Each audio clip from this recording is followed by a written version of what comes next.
Mark, what you were saying before really touched me in terms of listening and curiosity, because I really think that's where the industry's going, about leaning in. Tell me more about how that impacts on the creation development of the brand. Yeah. Hey, we've got a brilliant example actually on the table here, a new Soap and Glory product, Uplifting, which smells absolutely amazing. And the insight was actually, look, we know that people want great products like this. We know they like great fragrances, but actually through the research we found out they want it to lift their mood. Actually, so you'll need some of that, Mark. Yeah, exactly. So actually, we started to work with our partners to develop scents that really help lift mood. So not only do you get great skin, but it actually helps you lift your mood. Yeah, it's all about self-care now, and that's just a really good example of like listening and delivering on a beautiful product. That's fantastic. We've in fact got a fantastic R&D team, and maybe now's a good moment to hear from Jed O'Shea, who runs that group. So over to you, Jed. Thanks, Annie. Well, I truly believe I work with some of the best scientists in the industry, and our job is to take the amazing consumer research we've got and marry that with the science that we do to create amazing products for people. We do that not only ourselves with some brilliant partners, such as the partnership we have with Manchester University that's been running for over 20 years, which creates some of the most compelling science in the industry today. So how do we make sure that we develop products for everybody? Well, it's not just somebody's genetics that affects their skin condition. It's also external stresses such as UV radiation or pollution. And it's really important that we do our research on lots of different skin types, whether it's skin color, skin condition, skin age. We've got a panel of around 70,000 people who test all of our products for us. So over the last year, we've more than doubled the number of people of colour on that panel, which is going to enable us to develop much more inclusive and better products for all of our customers in the coming years. So the clinical proof behind our age-defying serums in 2007 created a real phenomenon with the Protective Effect launch.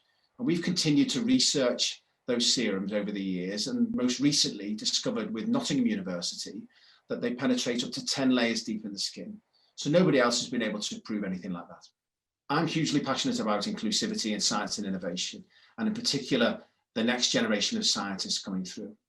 And we've worked recently with the British Beauty Council to champion diversity in the cosmetics industry, and especially to attract more girls into our industry. So we got together with the British Beauty Council to create this film, which talks about the beauty in science and the science in beauty.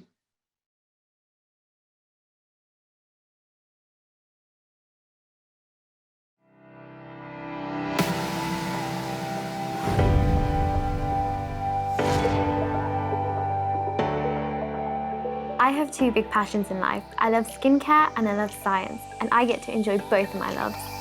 I'm a scientist working in the beauty industry on some of the world's best loved brands.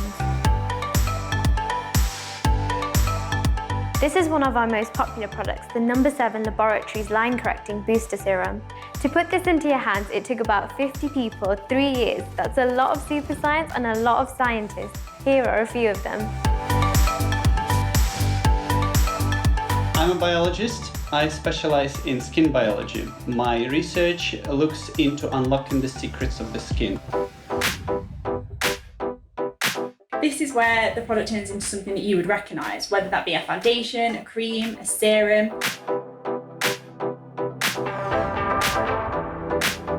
It has to glide on the skin really nicely. It has to be able to help deliver our age-defying actives to the skin.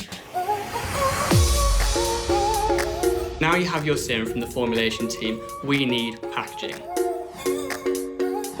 The packaging has to help the formulation perform well on the skin. Take our serum, for example. The pack looks a bit like a needle, very clinical looking, so it precisely targets the problem areas on the face.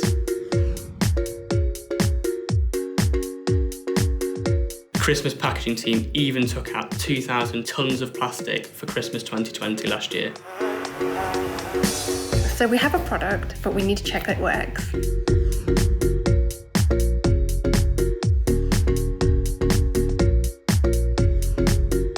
We take our testing data to navigate our way to compelling and supportable claims. We also work with our marketing team to ensure claims, wherever they're on pack, TV or Instagrams, meets their requirements. So we've created our serum, but we need a lot more. This small amount, 3 kilos from the lab, needs to be turned into 1 tonne. That is a big cooking pot. And here we have the serum, all packaged and ready to be snapped up. Over 4 million of these have been sold worldwide. The beauty industry has been revolutionized by scientific innovation, so the media wants to hear from us about the science behind the product and how it works. The Beauty Council want to make sure that everybody who opens their bathroom cabinet and takes out a product every day realise how much work and science has gone into whatever they put on their face or their body.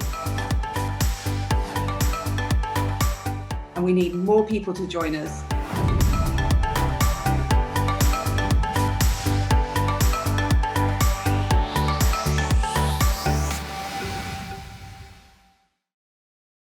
Thanks so much, Jed. That is so fascinating, learning all about the development and what goes into making this iconic product incredible. Also, I love the story about STEM and helping and encouraging young women to get into this industry. We need more people, more diversity, and also your partnerships are so fantastic. Tell me a little bit more, Annie. Thank you, Ate. I mean, that film, I love that film. Yeah.